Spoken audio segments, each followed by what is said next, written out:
Hello and welcome to We Are Venture, the podcast for venture lifestyles. I'm Lara and this is Ruby. Hi friends. This podcast is an insight into our personal experience of creating and launching a startup brand. We're here to give you an honest take on some of the highs and lows and what we've learned throughout the journey so far. Episode 2. Yeah, Welcome back again. I think following from last time might be a good idea to talk through maybe business plans, decks, things like that. We touched on it, but then we steered more towards the creative side and the design side of things. Yeah, because I suppose that's where we both, even though you have a better background in that or a bigger background in it, I think we gravitate towards the creative side, but it's inevitable that we have to do the other stuff. Yeah, it is the boring part. So a business plan. Yeah, so without being too patronising, I suppose we can talk through exactly what it entails, because some people might not know. We would have wanted that. Yeah, we didn't know. So where did it start? Yeah, so I literally Googled, how do you write a business plan? It's so easy actually to find it all online these days. So there was a full template, and I've got my book because it's easier to remember. So it literally included, we've got an executive summary, there was marketing, target market, financial projections, the concept, our vision. Then you have to include like a revenue model, and maybe sometimes initial design ideas. And mostly a business plan will be in like a Word document, a PDF. And so this was before I even contacted you about like having you on board. So it was literally me just trying to formulate what this idea was. And obviously there was certain things I couldn't even answer, like the financial projections. Like, how do you know where you see yourself if you don't even have a product or a price range? But the initial executive summary, which basically is just a short summary of what the business is all about. And generally speaking, you want it to really capture someone and kind of encapsulate what the brand is in fewer words as possible. And then you can go into more detail a little bit later about the concept and some of those unique aspects. But yeah, I still have the document. We were actually looking at it, weren't we? And it's quite cute. I still am very proud of it because I'd never done anything like that before. And so that was the first thing I showed you and talked you through when we got in touch. And it, like we said, it's changed a lot since then, hasn't it? Because even the concept itself has developed. So naturally it's changed. But during that time, the business plan was kind of put into a document. And then from there, we also had to create a deck, which basically is a similar thing, but it's a little bit more interactive. It's a bit more entertaining in a way, because you use a deck, generally speaking, to contact investors, and you have to grab them and they have to see a reason to invest. And it's not just about numbers. Sometimes they want to see who you are as people, as a brand. They want to know what they are putting their money into. And so that was a little bit more fun, I suppose, because it's a bit more creative. You can use kind of colour and slidey little like clip art or whatever. But so we kind of business plan deck, that was all put together. And again, it was all I found it through Google, a little bit of discussion with people we knew. I mean, we contacted your brother, didn't we? Because you can explain, he has a background in business. Yeah, so he was like the first port of call, wasn't he, really? Because one, he's a successful business owner. Again, how do you define success? But we think he's successful. Yeah, so, for sure. And he would always give us like an honest opinion, very constructive criticism, things like that. Yeah. So, I remember just saying to him, like, it was the first time I'd ever really spoken to him like that. And I was like, okay, I've got like almost like a business, like not proposition, but I just wanted to set the tone. I was like, okay, we need to talk. I don't know what I'm doing. I told him, okay, I think I'm setting up a business with my friend. And he was just like, oh, yeah, like, that's nice at the start. 'Cause obviously, he was like, we'll see. Yes. And I do remember him saying, if you ever need, feel free Yeah, to. always. That's just Scott's way, isn't it? But Mm-hmm. so when we eventually had it finished complete, I remember sending it to him and he was like, okay, this is great. Like, really positive. And he was like, give me a couple of days, I'll get back to you. It was a couple of days, wasn't it? And he was so helpful. Oh, gosh, like, yeah. Even just like the small points that I can remember, he was like, okay, you've put company morals and it should be company values. Yes. Simple things like that, like change of Wording. wording. And it was just, I was like, we're like, Yeah. okay, what else? Easy to tweak. And obviously there was bigger points that he made that I was like, you've lost me. Yeah, more generalised. Explain. I don't get it. Yeah. Because you want to put as much detail, like a deck can be 15 slides, it can be 50. Like you can really include as much or as little information as you want, but it's really got to have everything. And yeah, it took quite a bit of time, but he was really, really helpful. But it wasn't until we kind of thought about putting it forward to investors that we sort of realized that there's a stumbling block there, because generally investors want to see the product. And if you don't have a product, they don't want to invest. Yeah, it's like chicken and egg, isn't it? Yeah, it's like, I mean, even if they think it's a great idea, it's still a big amount of money for them to because let go of. At this point, it was, okay, we have essentially no proof that this is a success or there's a demand for it or that people want it, etc. It was only our enthusiasm, our belief in it, our confidence, like those kind of things. Yes. And that only goes so far. Of course. So on the rare occasion, there'd be people that would be like, yeah, do you know what? I believe in it. I get the concept. Amazing. But it's, like, that's how rare is few that? and far between, for sure. So a lot of the time, investment, what we've found is all about the money and the return. For sure. Rightly so. As you said, it's a lot of money and it's a big risk for these people to make the investments. But we were like, please. Yeah. So I suppose once it's great. Yeah, and I believe it. Once we do have that, which, we've decided to go our own way, we're going to self-fund, we're going to create the product. Yeah. Make a small success of it. And then it will be far easier to go to an investor. And so that deck that we did all those years ago will definitely be tweaked and we'll probably start a whole brand new one, because the whole aesthetic has changed as well. And also the pricing of things, like when we were doing like market research of like our competitors or our potential competitors, let's say. And we were going through of like their prices of garments and their sales and predictions. And yeah, we did like a price comparison. So obviously athleisure wear and gym wear, there's a huge market, isn't there? And so many competitors. And so we picked the ones that we thought were either really high up in that industry or perhaps had a similar like style or ethos to us. And then, we did everything from like what they make, their net worth and what they make in the year. And like you say, the general price of their garments and the kind of people they appeal to, and whether they're men and women, children, whether they offer for children, whether they do footwear as well. Like there's so many aspects to that. And that was quite interesting. Like I say, it's not necessarily the fun part, but that doing the research, doing all the Googling. So when we come back to that, it'll be really exciting to see how that's changed. And again, we'll have so much more experience and knowledge behind us. So I do look forward to from that. learning the hard way. Yeah, exactly. And same with the financial projections, because that was another thing.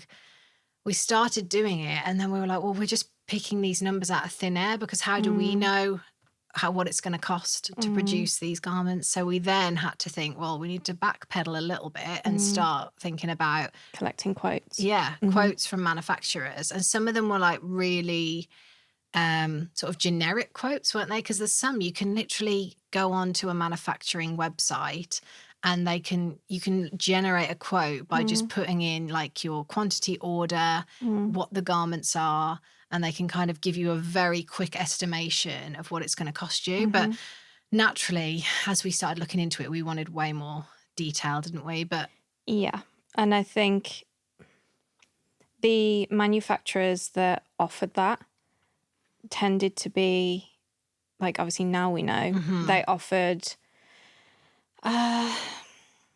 lower quality services, For sure. fabrics. It was a much simpler service. Yeah. Which obviously makes sense. If they can just like literally conjure up a quick estimation, I think because it's also going to be repetitive fabrics, the things that are just like churning off the reel constantly for like mass production. Yeah. Because you remember some were like boutique. They had like a boutique quote. And then I think it was the word boutique. Yeah. I don't know about that one. Yeah. Yeah, I know what you mean though. Come back to you on that one. But there's that. And then there's, like we said, the standardized one. So like you could, it's not boutique, it's bespoke. One was bespoke. I mean, I did wonder. Yeah. I was just like, bespoke and standardized. So you can go for the standard one, which is the generic cut of a t-shirt, the generic fabric. But then you can go for a more bespoke version, which is where you can specify. It's like tailored to you. Yeah, tailored to you. So there was that option. Anyway, from that, which we definitely want to talk in more detail about, we're going to save the manufacturing section, aren't we, for another podcast. It's huge. Podcast or two. Yeah, it's really it's a good topic. I've got some stories on that one. But those initial quotes we had, we were like, let's go from this and try and look at some numbers based on that. Which again, I can't really explain it in full here without kind of getting a whiteboard out. But you decide how you're going to price your garments based on what it's going to cost you. So if it's costing you X amount to make them, you've got to sell them all for a certain amount in order to make a profit. And you have to take into account all the other costs, which can include like shipping and import taxes. And it's important, but it's so boring, isn't it? Don't you think it's boring? I find it boring. Yeah, it's really hard. I know you're bored. Yeah, it's it is. Until it comes of something, I feel it doesn't it's not really exciting. Like I think when we're making those numbers, you just have to like trudge through it, don't you? Be like, okay, like it's a necessity, means to an end, done. Yes, exactly. But that's definitely, for me anyway, that was again my weakness, because I just completely switch off when it comes to numbers. Like, as you know, I'm just like the logistics of things. I'm like, okay, you lost me. Like, I know where I want it to be, but how to get there, I find quite taxing. Yeah. Whereas I think you can just like take it on the chin and be like, I find it easier to like power through it, I suppose, in a way. But I mean, what was I going to say?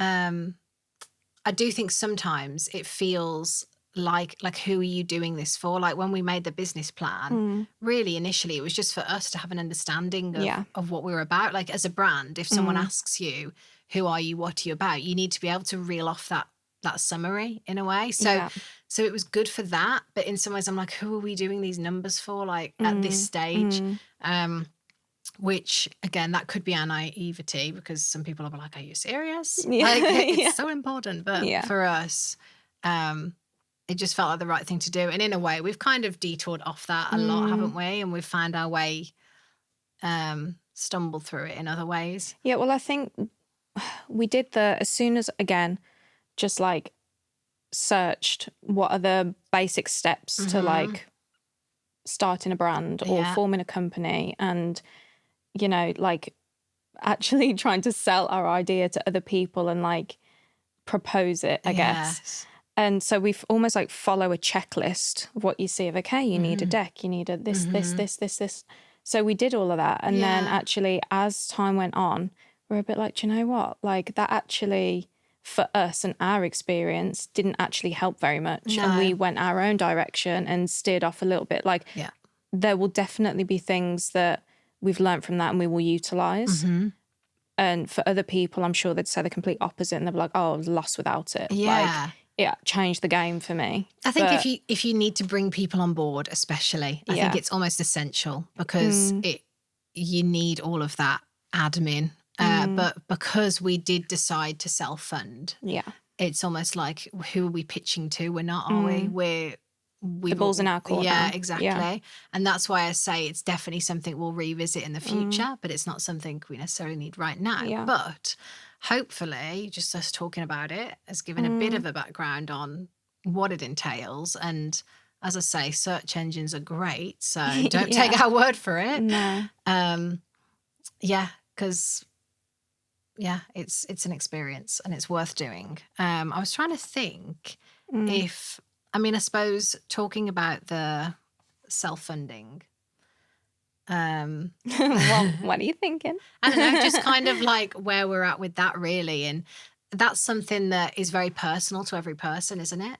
And Yeah. it's based on your circumstance. And Oh yeah, like we're 4 years down the line. There is a reason for that. Like, yeah, there was COVID and things like that, but we knew that if we took plan B, which essentially was to fund this ourselves, it would be a much longer road. Like, obviously that's different for everybody, but yeah. for us and within our means, we were like, depends it's going to on- slow the whole yeah, process. Like, it depends just on is. the business, isn't it? And Yeah. what you are creating. And like everything has a different cost range to it. Like creating a garment, there is quite a high cost to it. Well, depending on what kind of garment and what kind of fabrics you're using and that kind of thing. And also with us wanting to make it sustainable and all of our ethos, it just makes it more expensive, Yeah. but for a good reason. And so, yeah, it can be more time consuming and more frustrating at times, and there can be more setbacks. And there's different ways to fund, because you can do, remember when we looked into crowdfunding, Yeah. which is something you can do online, which is essentially a little bit like when you do, charity work or sponsorships, and you put it out there and you hope that people will donate to you if they either believe in you or believe in the concept. And again, it's something we could look at in the future. Oh, do you remember as well when we did, we played around with the idea of getting like angel investors? Yeah. So, and with like, correct me if I'm wrong, obviously it was a while ago, but there was so many websites that you could just like pitch your idea to, but it would be published. Oh, yes. And then yeah. there would just be, it was just like a site for investors to like scan through and be like, yeah, love that, I'm going to invest. But because we were so protective of our idea, we were the like, I just can't do it. vulnerability. Just Yeah. can't do it. I know. But it's, the success rate for that is actually wild. It is. Like, it's just hard, isn't it? I know. Because you take that leap and you're protective of your idea, but what are the chances of someone copying it, or someone might not believe in it? Like, Yeah. we're making the assumption that people would be like, oh, that's the best idea ever. Some people might look at it and think, nah, it doesn't appeal to me. And That's just the truth, isn't it? So, and also, like, we could have shared less. Like, obviously you want to grab their attention, so really we needed to put the full concept out there, out in the open, the unique idea we have that we're still yet to share with you as well. But we could have put that out there, or we could have taken it right back to basics and just been like athleisure wear, made of sustainable fabrics. Like, yeah. but that, who else is doing that? Like, where do we stand out? And so it was that fine line, and we just couldn't do it, could we?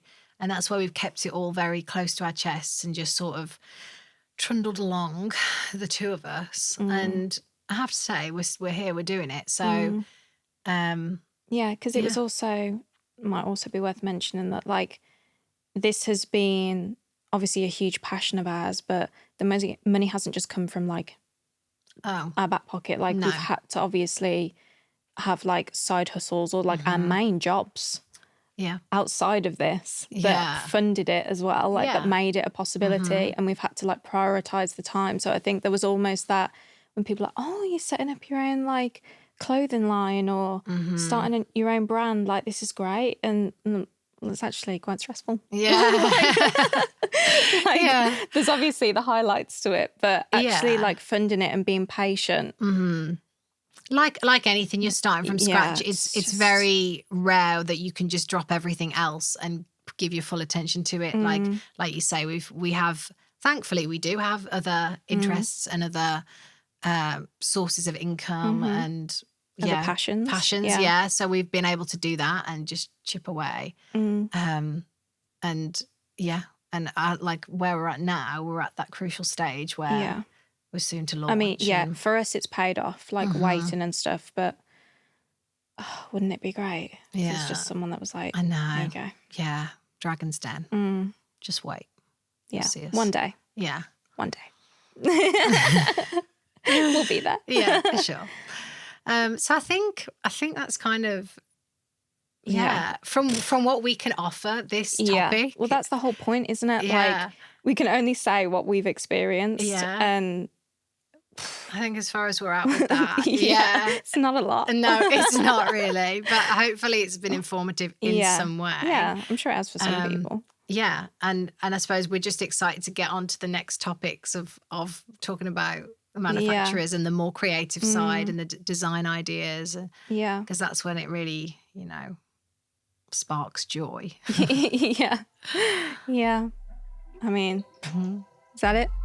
Are we done? Yeah. See you next time. Thank you. Bye, friends.